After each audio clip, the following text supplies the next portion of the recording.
देश में कोरोना की रफ्तार लगातार बढ़ रही है और कोरोना संक्रमितों का आंकड़ा करीब 23 लाख तक पहुंच चुका है। पिछले 24 घंटे में 53,600 नए केस सामने आए हैं और 871 लोगों की मौत हो गई है। लेकिन इस वायरस से ठीक होने वाले लोगों की संख्या करीब 16 लाख तक पहुंच गई है। वहीं देश में कोरोना के एक्टिव मरीज यानी वो मरीज जिनका ट्रीटमेंट, जिनका इलाज अभी चल रहा है, उनकी संख्या 6,39,000 के करीब है। वहीं अब तक इस वायरस से 45,257 लोगों की मौत हो चुकी है।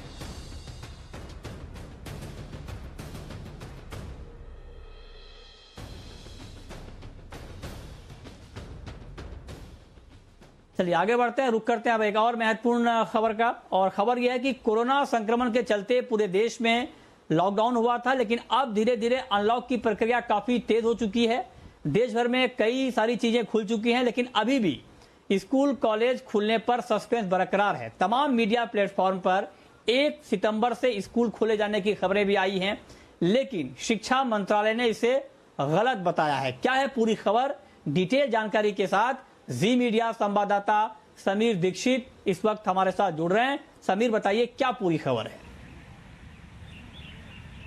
बिल्कुल मृत्युंजय, कोरोना से जुड़ी मैं 2 बड़ी खबरें आपको बता दूं। सबसे पहले चूंकि शिक्षा का आपने जिक्र किया है तो ये स्पष्ट कर दूं कि अभी शिक्षा मंत्रालय के सूत्रों के मुताबिक स्कूल कॉलेज को दोबारा खोलने को लेकर के अभी तक कोई अंतिम फैसला नहीं लिया गया है। ऐसा इसलिए क्योंकि लगातार इस बात की अटकलें लगाई जा रही थी कि सितंबर में या फिर सितंबर अंत में सितंबर और अक्टूबर के बीच में शिक्षा मंत्रालय हरी झंडी दे सकता है, जिसमें सीनियर कैटेगरी के क्लासेस को खोलने के लिए अनुमति मिल सकती है। यहाँ तक कि कॉलेज को खोलने की परमिशन भी शिक्षा मंत्रालय दे सकता है। तो ये लगातार चल रही थी, लेकिन इन अटकलों पर फिलहाल शिक्षा मंत्रालय के जो उच्च सूत्र हैं उन्होंने विराम लगाते हुए यह साफ कर दिया गया है कि कोई भी अंतिम फैसला नहीं लिया गया है। और ऐसा इसलिए क्योंकि तमाम राज्यों ने, खासकर केंद्र शासित जो राज्य हैं और जो बड़े राज्य हैं, उन्होंने भी लगातार इस बात को लेकर के अपील करी है केंद्र सरकार से कि स्कूल खोलने को लेकर के, दोबारा खोलने को लेकर के अभी कोई जल्दबाजी में फैसला नहीं लिया जाए। और ये सब इसलिए क्योंकि देश में लगातार जो कोरोना संक्रमित मामले हैं वो बहुत तेजी से ऊपर जा रहे हैं। तो ये माना जा सकता है कि अभी अंतिम फैसला शिक्षा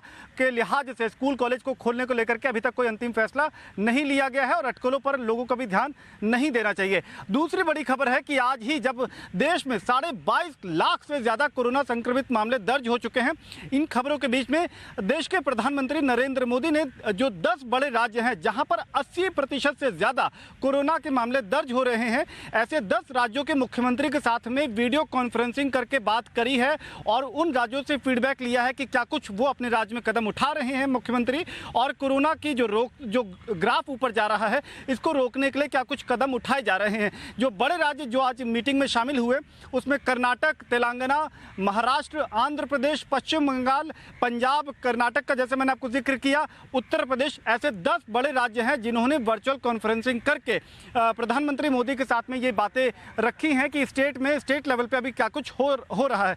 हालांकि मैं आपको बता दूं कि प्रधानमंत्री ने अपनी तरफ से ये बात जरूर कही है कि कई राज्यों ने बहुत अच्छा काम किया है और उसका नतीजा ये है कि जो कोरोना के केसेस हैं उन राज्यों में कम हुए हैं। और उसके पीछे 2 बड़ी वजह है। एक, टेस्टिंग का दायरा बहुत तेजी से बढ़ाया गया है।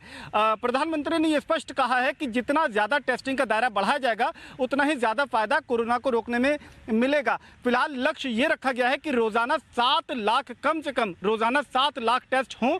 ये जो आंकड़ा है ये इसके आगे भी जाना चाहिए। जितना ज्यादा टेस्टिंग होगी उतना ज्यादा फायदा मिलेगा। दूसरा फॉर्मूला है 72 घंटे का फॉर्मूला, प्रधानमंत्री मोदी ने अपनी तरफ से राज्यों को दिया है। और ये फॉर्मूला सीधा ये है कि जो संक्रमित है उसको तो आप आइसोलेशन में या मेडिकल ट्रीटमेंट उपलब्ध कराएं, साथ ही जो संक्रमित है उसके आसपास के जो लोग हैं जो उनसे मुलाकात करी है उनको भी कांटेक्ट ट्रेसिंग करके कंटेनमेंट एक्टिविटी की शुरुआत की जाए। तो 72 घंटे का फॉर्मूला सुझाया गया है। तो कुल मिलाकर के इस सब के बीच में 2 बड़ी बात की शिक्षा मंत्रालय की तरफ से कि कोई भी अभी भी स्पष्टता ये फैसला नहीं लिया गया है कि स्कूल या कॉलेज खोले जाएंगे। और दूसरा, प्रधानमंत्री की 5 महीने में 7वीं बार राज्यों के मुख्यमंत्री के साथ में बैठक हुई है। बिल्कुल बिल्कुल।